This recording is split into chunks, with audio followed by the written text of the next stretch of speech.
చేయొచ్చు. ఏంటంటే research and transform. Research and transformation. మనం రీసెర్చ్ ఎందుకు చేస్తున్నామండి? ప్రజల్ని ట్రాన్స్ఫార్మ్ చేయడానికే చేస్తున్నాం. సో మనం R&D చేయొచ్చు. ఆ రీసెర్చ్ ద్వారా ఇప్పుడు ఏం జరుగుతుంది, ఏం జరిగింది అని అడిగినట్లయితే కొన్ని ప్రాముఖ్యమైన విషయములు. మొదటిగా మనం చూసేది రెసెషన్. మనం ఇప్పుడు చెప్పుకునేటువంటి ఒక విధమైనటువంటి అన్ఎంప్లాయ్మెంట్, కరువు, ఇటువంటివన్నీ బైబిల్లో యేసుక్రీస్తు రాకడకు ముందుగా జరిగేటువంటి సూచనల్లో అతి ప్రాముఖ్యమైనది వచ్చి ఫెమైన్స్, కరువులు అనేటువంటిది ఉంది. ఈ కరువు యొక్క తీవ్రస్థాయి ఈరోజు లెవెల్లో మనము వెళ్ళిపోతున్నాం. 2021లోనే నవంబర్లో ఇటువంటి కార్యాలు జరుగుతాయి అన్నారు, ఆరంభమైంది. మనం 2022 దాటిపోయాం. 2023 వచ్చి ఒక కరువు యొక్క సంవత్సరం, అతి ముఖ్యమైన కరువు యొక్క సంవత్సరంగా ఉంటుందని చెప్పి అన్ని కంపెనీస్ను, అదేమంటే కొన్ని ఆన్లైన్ కంపెనీస్ ఉన్నాయి, ప్రజలకు వస్తువులు అమ్మేటువంటి వారు. కానీ వీరే ఏం అనౌన్స్ చేస్తున్నారంటే, దయచేసి పెద్ద పెద్ద వస్తువులు కొనుగోలు చేయొద్దు, లోన్లలో కనుబాకండి, డబ్బుని ఇన్వెస్ట్ చేయొద్దు, మీ డబ్బును కొంత జాగ్రత్తగా ఉంచుకోండి అని చెప్పే స్థాయిలోనే వారు అనౌన్స్ చేస్తూ ఉన్నారు. ఇది ఒక ఆశ్చర్యమైన కార్యం. రెండవది, ప్రసిద్ధి చెందిన పరిశ్రమలు మనుషులను తగ్గించి వేస్తున్నారు. ఇవన్నీ కూడా జరిగిస్తున్నారు. Job cuts. పెద్ద పెద్ద కంపెనీల్లోనే 50,000 మంది, 10,000 మంది, 5,000 మందిని తగ్గిస్తున్నారు. కొత్త ఉద్యోగాలు ఎన్నో దీంతో కూడా వస్తున్నాయి కదా. ఎంప్లాయ్మెంట్ వచ్చిన కాలంలో ఉద్యోగాలు లేకపోవడం తక్కువ, ఇప్పుడు వచ్చేది తక్కువగానే ఉంది, లేకపోవడం ఎక్కువైంది కదా. రేషియో మారుతుంది కదా. అలాగుంటున్నప్పుడు గొప్ప రీతిలో కరువు సమీపములో ఒక వార్తను విన్నాను. ఈ కరువు యొక్క కారణం వల్ల కుటుంబములో సమస్య, ఇవన్నీ కూడా ఇంక్రీజ్ అవుతూ ఉన్నాయి. కొన్ని చోట్లయితే సూయిసైడ్స్, ఆత్మహత్యలు ఎక్కువ అవుతున్నాయని చెప్తూ ఉన్నారు. ఇవన్నీను దాటి ఒక ఎంతో మోసమైన లెవెల్లో 2023 ఉంటుంది. అదే ఒక నిదర్శనమైన నిజము కూడా. అంటే జనులకి ఒక మంచి మాటను చెప్పాలి, అయితే ఫాల్స్ హోప్ ఇవ్వకూడదు. అదెలాగంటే మనం ఒక డాక్టర్ దగ్గరికి వెళ్తాం, ఆ డాక్టర్ వచ్చి మీరు త్వరగా కోలుకుంటారు అనేటువంటిది ఒక మంచి మాటే. అయితే బ్రతకలేడని తెలిసిన తర్వాత అతని బంధువులతో ఏం చెప్పాలా? అతని పరిస్థితిని చెప్పాలి కదా. ఆ డాక్టర్ నిజంగానే భయపెడుతున్నాడని చెప్పడానికి ఆస్కారం ఉంది కదా. ఉంటుంది, కానీ నిజం చెప్పేటప్పుడు వాళ్ళకి అవకాశాలు ఉంటాయి. ఇప్పుడు ఇర్మియా వచ్చి ఆలయాన్ని పడగొడతారు, నెబుకద్నెజర్ పడగొడతాడు, యెరూషలేం పట్టబడుతుందని చెప్పిన వెంటనే స్పష్టంగా చెప్తే అతన్ని తీసుకెళ్లి జైల్లో వేస్తారు. కథే రివర్స్ అయింది. అవును, కొట్టి పడవేస్తారు. అలా కొన్నిసార్లు నిజం చేదుగా ఉంటుంది. జరుగుతున్నప్పుడు మీరు బైబిల్లో చూసినట్లయితే దేవుడు గ్రంథపు చుట్టను గురించి చెప్తాడు 10వ అధ్యాయంలో. యోహానుతో ప్రకటన గ్రంథములో, అది తీసుకుని తినుము, నోటికి తేనెవలే ఉంటుంది, కడుపునకు చేదుగా ఉంటదంటాడు. దాని అర్థం ఏంటంటే, ఈ సంభవాలు చెప్పేటప్పుడు ప్రాఫెసీగా తెలుస్తుంది, అయితే అది జరిగేప్పుడు చాలా చేదుగా ఉంటదంటాడు. అదే యేసు మొదటిలో చెప్పిన అన్ని కార్యాలను నెరవేరే చివరి కాలంలో మనం ఉన్నాము గనుక ఇవి చేదైనటువంటి కార్యాలే జరుగుతూ ఉన్నాయి. ఎంతగా యేసుక్రీస్తు వచ్చి లోకానికి రక్షణిచ్చినప్పటికీ ఆయన వాటి గుండా వెళుతున్నప్పుడు చేదైన కాడి త్రాగవలసి ఉండింది. అదొచ్చి ఒక ఎంతో మోసమైన సిచ్యువేషన్ దాటి వెళ్ళవలసి ఉండింది. దేవుడు ప్రేమమయుడు, అదే సమయంలో జడ్జి అనేటువంటిది మనం అంగీకరించి తీరాలి, వేరే దారి లేదు. సో 2023 ఎంతో ముఖ్యమైన ఫస్ట్ ఆరంభం నుండి తెలిసేటువంటి ఒక విషయం ఏంటంటే, ఈ నిరుద్యోగ సమస్య, గొప్ప రీతిలో కరువు యొక్క తీవ్రస్థాయికి మనం వెళ్ళడానికి ఎన్నో అవకాశాలు ఉన్నాయని చెప్తున్నారు. సో ఇప్పుడొచ్చి కరువు యొక్క తీవ్రతకు ప్రపంచం వెళుతూ ఉంది. ఇంకనూ దీని యొక్క తీవ్రస్థాయి మరొకటి ఉంది. ఎప్పుడునూ ఈ కరువు యొక్క తీవ్రస్థాయి వచ్చేప్పుడు అందులో నుండి కాపాడే బాధ్యత దేవుని దగ్గరే ఉంది.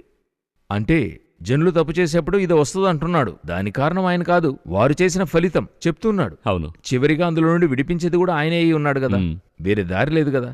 అందువల్ల చెప్తూ ఉన్నాను. గ్లోబల్ రెసెషన్ గురించి చాలా విషయాలు చెప్పారు. ఇన్ఫాక్ట్ మీరు చెప్పలేదు, పరిశోధకులు ఎలా చెప్పారని మీరు తెలియజేశారు. నా ప్రశ్న ఏంటంటే, డైరెక్ట్గా అడుగుతున్నాను, బైబిల్లో ఎలాంటి గ్లోబల్ రెసెషన్ జరిగిందా అనేది ఓ ప్రశ్న. అందులో మరో ప్రశ్న ఏంటంటే, అలా జరిగినప్పటికీ దేవునిపై భయమున్న జనులకు, అంటే ప్రజలకు, ఇంకా చెప్పాలంటే దేవుని బిడ్డలకు దేవుడు ఆ ప్రజలను ఎలా కాపాడారు అన్నదే నా ప్రశ్న. అంటే అదేంటంటే, గ్లోబల్ రెసెషన్ వచ్చి దాని పరిణామం కరువు. అవును, అనేక చోట్ల బైబిల్లో ఉంది. ఇంకా చెప్పాలంటే యాకోబు యొక్క పనిని లాబానొచ్చి జీతాన్ని తగ్గించి అన్ని చేస్తూ ఉన్నాడు. ఇది దాటి ఎలీషా కాలంలో ఒక కరువు వస్తుంది, స్వాధీనం చేసుకుని పట్టుకుంటారు. అప్పుడొచ్చి ఆ ఊరే కరువులోనికి వెళ్తుంది. ధరలని కూడా ఎక్కిపోతాయి. ఆ రాత్రి ఒక అద్భుతం జరగబోతుందని ఎలీషా చెప్తాడు. ఆయనేం చెప్తాడు, రేపు ఈ సమయానికి చూడండి గోధుమ ఈ ధరకు అమ్మబడుతుందని చెప్తాడు. ఒకడు సందేహంగా అడుగుతాడు, ఎలాగండి, ఆకాశపు వాకిళ్లు తెరవబడినా ఈ విధంగా చేయగలమా? మార్గమే లేదు, అవకాశం లేదంటాడు. వెంటనే ప్రవక్త చెప్తాడు, జరుగుతుంది, నువ్వు చూస్తావు కానీ అది నువ్వు తినవు అని చెప్తాడు. ఆ విధంగా దేవుడనుకుంటే ఏదన్నా మార్చగలడు. సమస్య ఇక్కడ ఏదని అడిగినట్లయితే దేవుని మీద లేనటువంటి ఒక విశ్వాసం. ఫెయితే ఇష్యూ. అవును, ఎందుకంటే ఉద్యోగాన్ని నమ్ముతున్నాం, ఒకరోజు ఆ పని లేకుండా పోతుంది.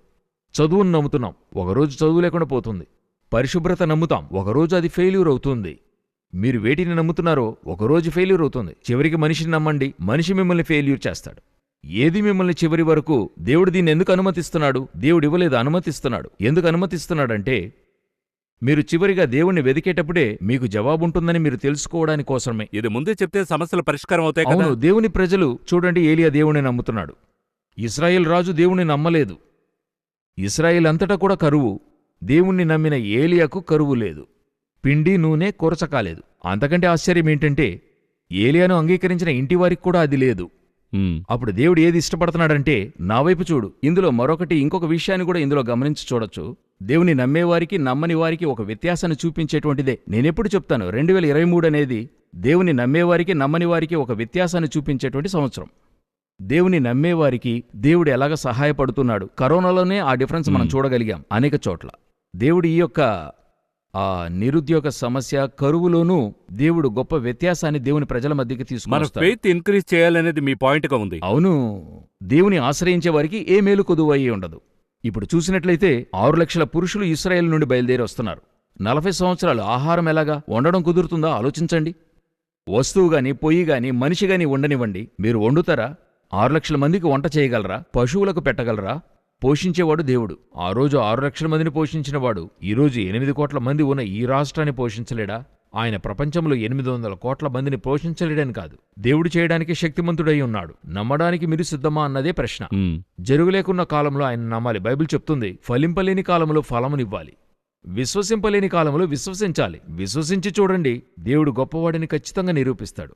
గ్లోబల్ రెసిషన్ గురించి మాట్లాడాం, అదే ప్రకారం బైబిల్లో జరిగే విషయాల గురించి మాట్లాడాం. అలాగే దేవుని నమ్మేవారు ఎలా ఉంటారు, వారు ఒక లెవెల్లో వెళతారని ఇంకా డీప్గా మాట్లాడాం. మరో పాయింట్లోకి వెళుతున్నాం. సెకండ్, మనం ఏ వైపు వెళ్ళాలి? ఇప్పుడు మరొకటి, ఈ రెసిషన్ తర్వాత గొప్ప ఇష్యూగా ఏది మాట్లాడుతున్నారంటే సోలార్ సునామీ గురించి మాట్లాడుతున్నారు. Solar tsunami. అవును, సోలార్ సునామీ అంటే ఏంటో మొదటిగా చెప్పేద్దాం. సోలార్ ఎక్లిప్స్ విన్నాను. అవును, సోలార్ సునామీ అంటే ఏంటంటే 11 years వన్స్ ఒక సోలార్ సునామీ భూమికి నేరుగా వస్తుంది.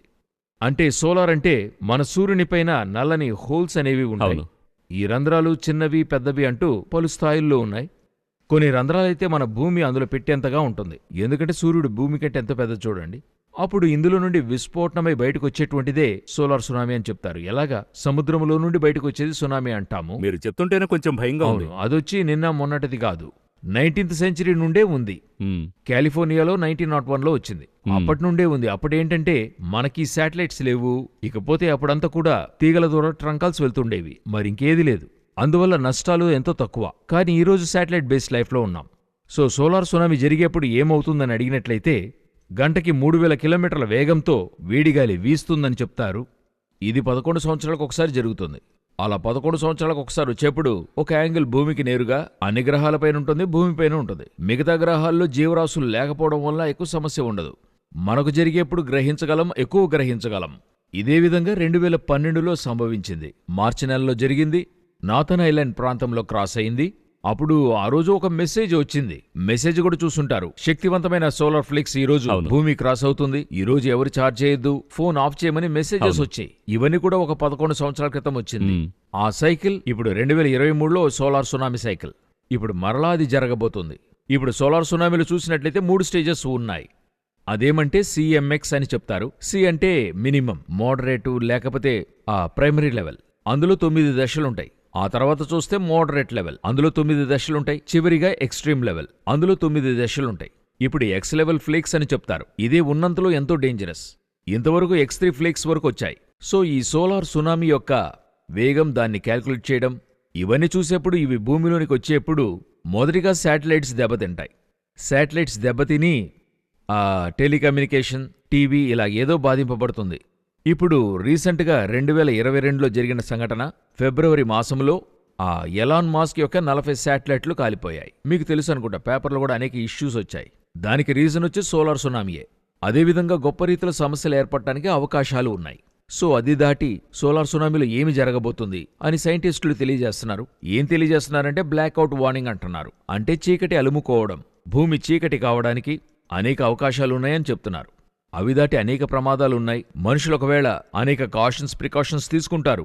అది దాటి సముద్రంలో చేపలు పట్టడానికి వెళ్ళొద్దంటారు. మనవాళ్ళు కొంతమంది ఏం చేస్తారు, వెళ్తారు, కనబడకుండా పోతారు. తర్వాత వారిని కనిపెట్టి ఇవ్వమని చెప్తాం. ఈ విధంగా ఈ సోలార్ సునామీలో బయటికి రాకూడదు అనేటువంటి అనేక ఇన్స్ట్రక్షన్స్ ఉంటాయి. వాటిని దాటి వచ్చేవారికి మన శరీరంలో అనేక సమస్యలు ఏర్పడతాయి అలా చెప్తూ ఉన్నారు. ఆ సైకిల్ ఇప్పుడు 2023లో ఆ భూమికి నేరుగా వస్తుంది. వీటికి బయట దేశాల్లో అనేక ప్రికాషన్స్ తీసుకుంటున్నారు, అనేక ముఖ్యమైన కార్యాలు చేస్తున్నారు. సో ఇవే తర్వాత ముమ్మరంగా చెప్పుకునేటువంటి చాలా ప్రాముఖ్యమైన విషయం. దీనిని మనం ఓవర్కమ్ చేయగలం, ఇందులో చేయొచ్చు. కానీ దీని లెవెల్ ఇంక్రీస్ అవుతూ వెళుతుంది ముందుకంటేను. ఇంతకుముందు C level, M level flakes ఉండేవి, ఇప్పుడైతే X లెవెల్ ఫ్లేక్స్కి చేరుకుంటున్నాయి. సో ఇదొచ్చి బైబిల్లో 2 పేతురు 3:10లో ఒక విషయం ఉంది. ఆకాశములు మహాధ్వనితో గతించిపోవును, పంచభూతములు మిక్కటమైన వేండ్రముతో లయమైపోవును, భూమియు దానిమీదనున్న కృత్యములను కాలిపోవును. ది ఎలిమెంట్స్ విల్ మెల్ట్ అని ఉంటది. ఇంతమాత్రము కాకుండా భూమి అగ్నికి ఆహుతి కానున్నది మనకే తెలుస్తుంది. సామాన్యంగా అందరికీ తెలుసు. నెక్స్ట్ తీర్పు ఫైర్ బేస్లో ఉంటుంది. ఎందుకంటే నోవాహు కాలంలో వాటర్ బేస్గా ఉండింది, ఇప్పుడొచ్చి మనకి ఫైర్ బేస్లో ఉండబోతుంది. సో అలాగున్నప్పుడు సోలార్ సునామీ దానికి ఒక ముఖ్యమైనటువంటి కారణముగా ఉండే అవకాశాలున్నాయని ఎదురు చూస్తూ ఉన్నారు. సో ఈ 2023 వచ్చి ఒక సోలార్ సునామీ ఇయర్. ఆ తర్వాత చూస్తే ఒకవేళ దీని గురించి మనమే ఫస్ట్ ఇన్ఫర్మేషన్ ఇస్తున్నాం అనుకుంటాను. అంటే అంతకుముందు ఎన్నో ఇచ్చారు, 2023లో చెప్తున్నా. ఇక మీద దీని గురించి అధికంగా చెప్తూ ఉంటారు. ఇప్పుడు మనం మొదటి బ్రేక్లో రెసిషన్ జరిగినప్పుడు నేనొక ప్రశ్న వేశాను. ఇదేలాగున బైబిల్లో ఇలా జరిగిందా, బైబిల్లో దేవుడు ఎలా కాపాడాడు అని అడిగాను. అదే ప్రశ్న ఇక్కడ వస్తోంది. ఈ సోలార్ సునామీ అని నేను స్పెసిఫిక్గా చెప్పడం లేదు. అయితే ఇలాంటి నేచురల్ కెలామిటీస్ చాలా జరిగాయి, బైబిల్లో నమోదు చేయబడ్డాయి. అయితే దేవుణ్ణి నమ్మేవారిని దేవుడు ఎలా కాపాడతాడు? అంటే ఏ పరిస్థితుల్లోనూ దేవుడు తను నమ్మిన వారిని చేవిడిచే ప్రసక్తి లేదు. అందులో నేనెప్పుడూ చెప్తూ ఉంటాను, దేవుని దగ్గర ఎండు ఉండదు, బెండే ఉంటదంటాను. ఏంటంటే లాస్ట్ ముగిసింది, ఓవర్ అని మీరు ఎక్కడ చెప్తారో అక్కడ ఒక దారి పెట్టుంటాడు ఆ స్థలము నుండి. ఇప్పుడు లాజరు యొక్క జీవితం ముగిసిందనుకుంటే అక్కడి నుండి అతనికి ఒక స్టార్టింగ్ పాయింట్ ఉంచాడు. అదేవిధంగా ఇంతటితో ఓవర్ అని మీరు దేని గురించి చెప్తారో అక్కడి నుండి ఆయన స్టార్ట్ చేయగలడని చూడండి. అయితే దేవుని ప్రజలను దేవుడు కాపాడే విధం వ్యత్యాసమైనది. కొన్నిసార్లు సూపర్ న్యాచురల్గా కాపాడతాడు. సూపర్ న్యాచురల్గా, ఉదాహరణకు ఐగుప్తు అంతటా కూడా జ్యేష్ఠపుత్ర సంహారం జరిగింది కదా. ఆ రోజు చూసినట్లయితే ఇశ్రాయేలు ఇంట మాత్రం జరగలేదు. ఒక గొర్రెపిల్ల రక్తం పోయమంటాడు. గొర్రెపిల్ల రక్తము పోయమనడానికి కారణముంది.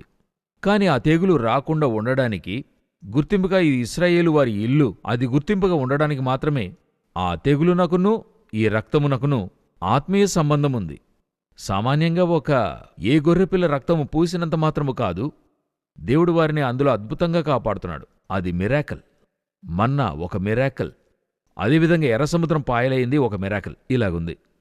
అదే సమయంలో దేవుడొచ్చి న్యాచురల్గా కాపాడుతున్నాడు. ప్రకృతిగా దేవుడేం చేస్తున్నాడు, మనల్ని కాపాడతాడు. కొన్ని కార్యాలు జరిగేప్పుడు బయటికి రావద్దంటాడు, కొన్ని విషయాలకు ఇతన్ని చేర్చవద్దు అంటాడు, ఈ స్థలానికి వెళ్లవద్దు, ఉదాహరణకు లోతును చూసి చెప్తాడు, నువ్వు తిరిగి చూడొద్దు అంటాడు. సో ఒక వార్నింగ్ ఇస్తున్నాడు. అది చేసేప్పుడు ఆ బాధింపు కలుగుతుంది, వస్తుంది. అనేక సమయాల్లో దేవుడు కొన్ని కార్యాల్లో నువ్విక్కడికి వెళ్ళొద్దు. ఇప్పుడు దేవుని ప్రజలతో చెప్తాడు, ఇప్పుడు మీరు కనాను దేశంలోనికి వెళ్లవద్దు అని చెప్తాడు. వారు వెళతారు, అక్కడ వారందరూ ఓడించబడతారు. అలాగా దేవుడు ప్రకృతి విధానంలో కాపాడతాడు, సూపర్ న్యాచురల్గా కాపాడతాడు. దేవుడు కాపుదల ఇవ్వడం నిశ్చయం, అందులో ఎటువంటి మార్పు లేదు. అయితే ఆ కాపుదల వలయంలో మీరు ఉండాలి, అదే ఎంతో ముఖ్యం. ఫోకస్లోనే ఉన్నామని చూసుకోవాలి.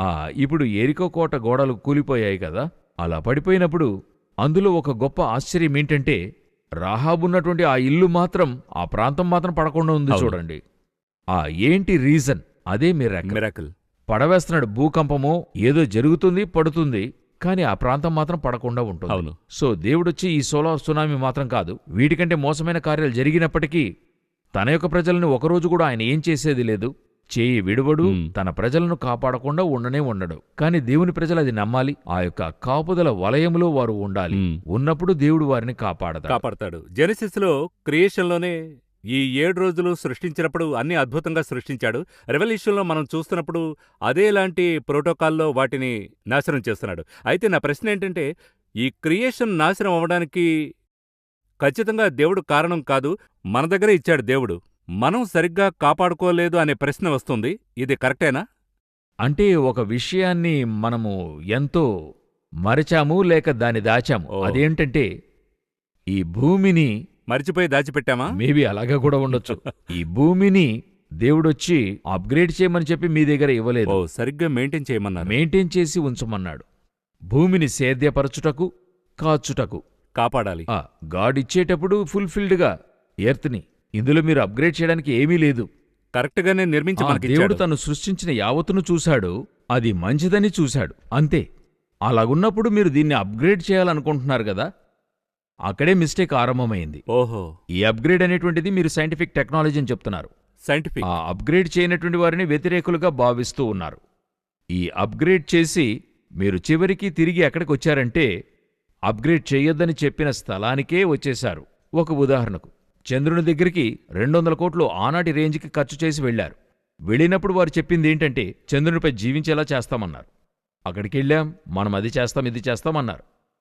అప్పుడొచ్చి ఈ బైబిల్ చదివిన వారందరూ చంద్రుని దగ్గరికి వెళ్ళడం వేస్టు, అక్కడికెళ్ళి బ్రతకలేరన్నారు. అప్పుడు వారు పురాతనమైన వారు, వీరు అప్గ్రేడ్ చేసేవారు. వెళ్ళి వచ్చి దాదాపు 50 సంవత్సరాలు అవుతుంది, 40 సంవత్సరాలు దాటింది. ఇంకా ఒకరు కూడా అక్కడ వెళ్ళి జీవించాలి. అవును, ఈరోజు చెప్తున్నారు అక్కడ బ్రతకలేమని. పథకాలన్నీ బాగా వేశారు. ప్లాన్ వేశారు. అప్పుడు దాదాపు అపోలో అని చెప్పేటువంటిది ఆ యొక్క అవునవును. ఆ స్పేస్ షటిల్ ఎన్నో పంపారు వారు. ఫైనలీ ఏంటి ఈరోజు conclusion, end of the day ఏంటి వారి టేక్ అవే అని చూసినట్లయితే ఆ గ్రహంలో జీవించలేరు. సరేనా? దీనికి వారు ఖర్చు పెట్టి విజ్ఞానపూర్వకంగా వారు చెప్పినటువంటి రిజల్ట్ ఇది. వారు అప్గ్రేడ్ చేసి ఇందువల్ల ఏర్పడ్డ ప్రభావాలు, దీనివల్ల మరణాలు, ఇందులోకైనా ఖర్చు, ఇంతటినీ చేసి వారొక విషయాన్ని తెలుసుకుంటున్నారన్నప్పుడు మనం వారితో మాట్లాడే ప్రయోజనం లేదు. అయితే మనం దేవుణ్ణి బ్లేమ్ చేయడంలో అర్థమే లేదు. న్యాయమే లేదు. ఆయన మన దగ్గర ఇచ్చినటువంటిది ఫుల్ఫిల్డ్, అందమైన, అద్భుతమైన భూమి. దాన్ని ఈ స్థాయికి ఘోరంగా మార్చి ఉంచాం, అంతే. అట్లయితే గ్లోబల్ వార్మింగ్, గ్లోబల్ వార్మింగ్, ఆ వాతావరణ మార్పు అంటే క్లైమేట్ చేంజ్ అని చెప్తారు. ఇది ఏంటని అడిగినట్లయితే నేను కొంచెం బిబ్లికల్గా చెప్తాను. వారొచ్చి వరల్డ్లీగా ఎలా గ్లోబల్ వార్మింగ్ వచ్చిందని చెప్తారు. నేను దానికి ఒక రీజన్ చెప్తాను ఎందుకు వచ్చిందని చెప్పి. ఎందుకంటే అప్పుడే మనం చెప్పడానికి వారు చెప్పడానికి వ్యత్యాసం ఉంటుంది. మొదటిగా గ్లోబల్ వార్మింగ్ అంటే ఏంటంటే భూమి నుండి వచ్చేటువంటి కార్బన్ డయాక్సైడ్, భూమి నుండి వచ్చే మీథేన్, ఈథేన్ ఇవన్నీను ఫ్యాక్టరీస్ నుండి వచ్చేవి, ఇవన్నీ అలాగే పైకెళ్ళి తిరిగి భూమికి వస్తుంది. తిరిగి భూతాపం యొక్క వేడిమి అధికమవుతుంది. దానితో పాటు మనం తయారు చేసే వాహనాలు ఇవన్నీ చేరి భూమి యొక్క ఉష్ణస్థాయి పెరుగుతూ ఉంటది. ఉష్ణము అధికమయ్యే కొద్దీ ఒక ప్రక్క కొన్ని దేశాలకు ఉష్ణస్థాయి పెరుగుతుంది. అంటార్కిటిక్, ఆర్కిటిక్ ప్రాంతాల్లోనైతే ఉష్ణస్థాయి పెరిగేప్పుడు కొండ మంచులు కరుగుతాయి. అవి కరిగేప్పుడు మనకిటు ప్రక్క సీ లెవెల్ ఇంక్రీస్ అవుతుంది. అలా సీ లెవెల్ ఇంక్రీస్ అవుతున్నప్పుడు పలు దేశాలపైకి నీళ్లు వచ్చేస్తాయి. ఇప్పుడు కూడా ఇండోనేషియా రాజధాని జకర్తా నుండి మార్చేశారు. 30 లక్షల మందిని ట్రాన్స్ఫర్ చేశారు అక్కడి నుండి మరో చోటికి. కారణం నీళ్లు వచ్చేస్తాయి, కన్ఫర్మ్ అయ్యింది. రాజధానిని మార్చేశారు. న్యూయార్క్ సిటీ కూడా వారు ఇది ఇచ్చారు, అలర్ట్ ఇచ్చారు. ఈ లెవెల్కి అందుకుంటుందని చెప్పి అక్కడ ఒక మార్క్ని వేసుంచారు. ఈ లెవెల్కి నీళ్లు వస్తాయని ఒక స్తంభాన్ని పెట్టి దానికి మార్క్ చేశారు. సో ఇది వచ్చి గ్లోబల్ వార్మింగ్ వల్ల కలిగేటువంటి ఋతుపవనాల వల్ల వచ్చే మార్పు. మరొక ప్రక్క కరువులొస్తాయి. ఋతుపవనాల వల్ల కరువు, డ్రౌట్ ఏర్పడుతుంది. అందులో చూసినట్లయితే ఈ మధ్య యూరోప్ ఎంతో బాధింపబడింది. థేమ్స్ నది ఎండిపోయే స్థితి, ఇటాలీ యొక్క లాంగెస్ట్ రివర్ ఎండిపోయింది, యూఫ్రటీస్ ఎండిపోయింది. ఇలా ఎన్నో కార్యాలు జరుగుతూ వస్తున్నాయి. సో గ్లోబల్ వార్మింగ్ వల్ల వారు చెప్పేటువంటి కార్యాలు బిబ్లికల్గా ఏమిటి కారణమని చెప్పుకున్నట్లయితే, దేవుడు భూమిని సృష్టించేప్పుడు మనము బైబిల్నొచ్చి మనం స్పిరిచువల్గానే చూస్తున్నాం, సైంటిఫిక్గా చూడటం లేదు కదా. సృష్టించేప్పుడు 3వ దినాన్ని చెట్టు ఫలవృక్షాలు సృష్టించాడు. ఎందుకంటే 6వ దినాన మనిషిని సృష్టిస్తాడు, కావలసిన ఆక్సిజన్ పెడుతున్నాడు. కాని మనిషిని సృష్టించి వాక్యం చెప్తుంది అతనిలో జీవశ్వాస ఊదినట్టుగా ఉంటుంది. ఆ శ్వాసే ఆక్సిజన్.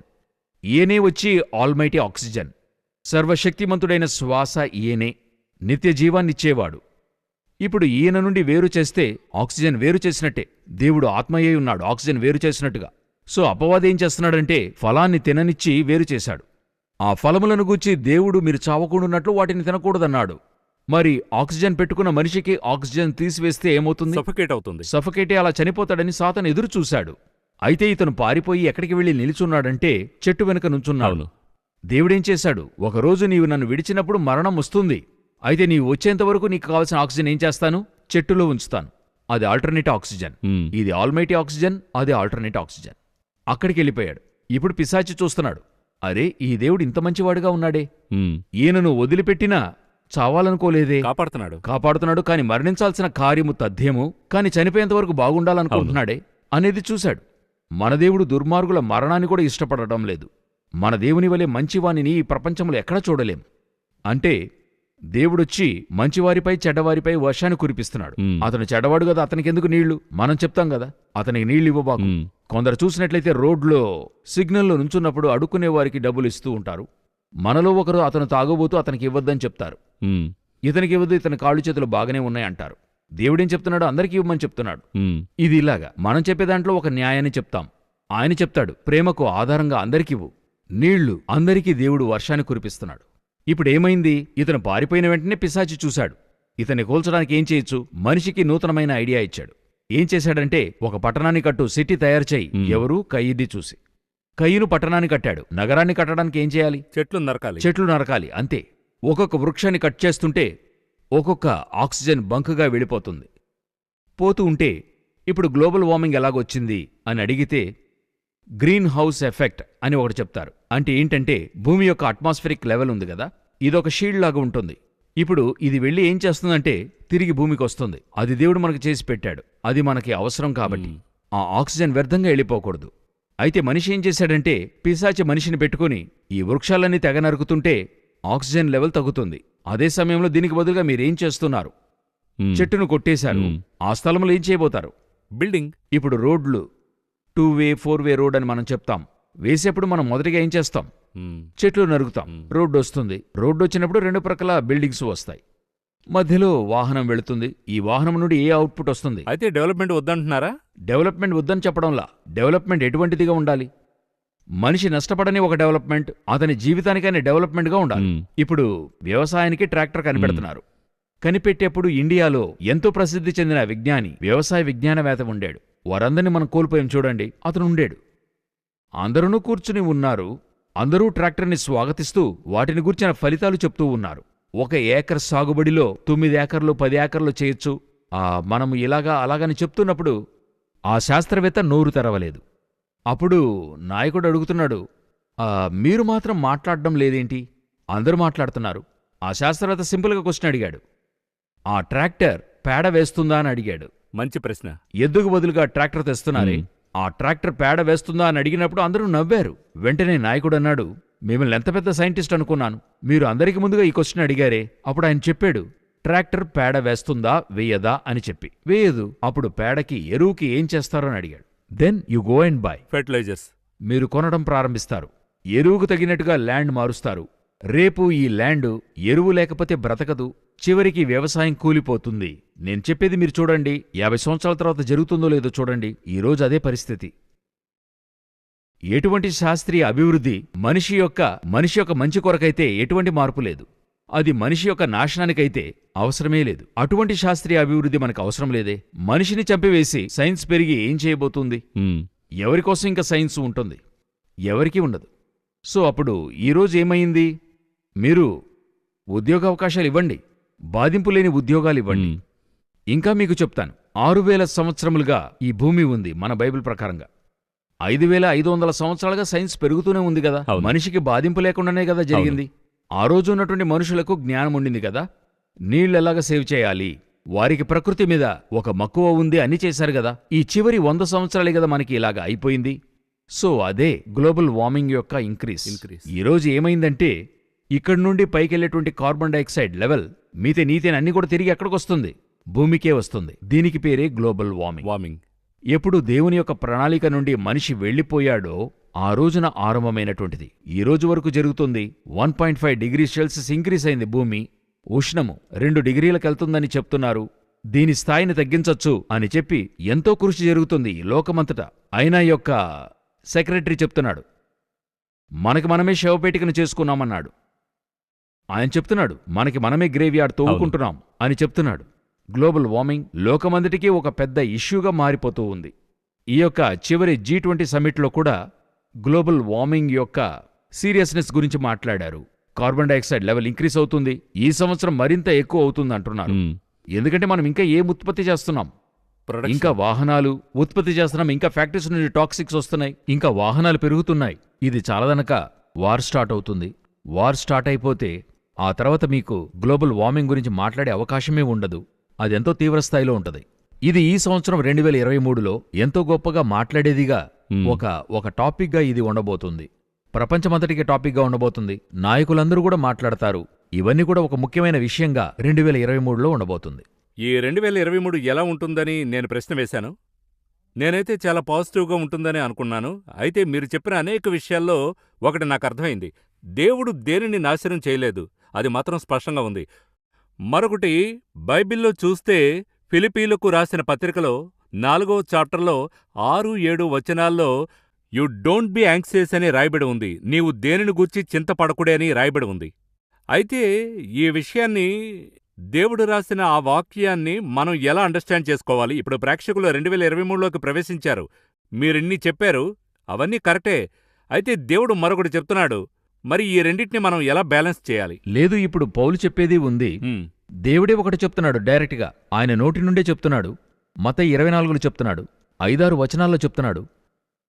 యుద్ధములను గూర్చి, యుద్ధపు వార్తలను గూర్చి మీరు వింటారు, అయినప్పటికీ చింతింపకుండా హెచ్చరికగా ఉండమంటున్నాడు. వింటుంటే కలవరపడకుండా ఉండలేం. ఒకలాంటి కష్టతరంగా ఉంది కదా. అయితే ప్రభువు చెప్తున్నాడు. అవును, దేవుడు చెప్తే మీరు చింతించకూడదు కదా. కరెక్ట్. అంటే ఏంటంటే, ప్రకింటిలో ఒక మరణం ఏర్పడినప్పుడు నా ఇంటిలోనికి వస్తుందనేది మీరనుకోకూడదు. అర్థమవుతుంది. ఆయన ఇంటిలో ఏదో ఒక మరణం వచ్చింది, నా ఇంటిలోకి రాదు అనేటువంటి ఒక జీవితాన్ని జీవించాలి. అదే పాజిటివ్ థాట్.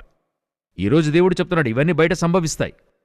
దేవుని వెదికే వారికి ఎటువంటి మేలు కొదువ కాదు.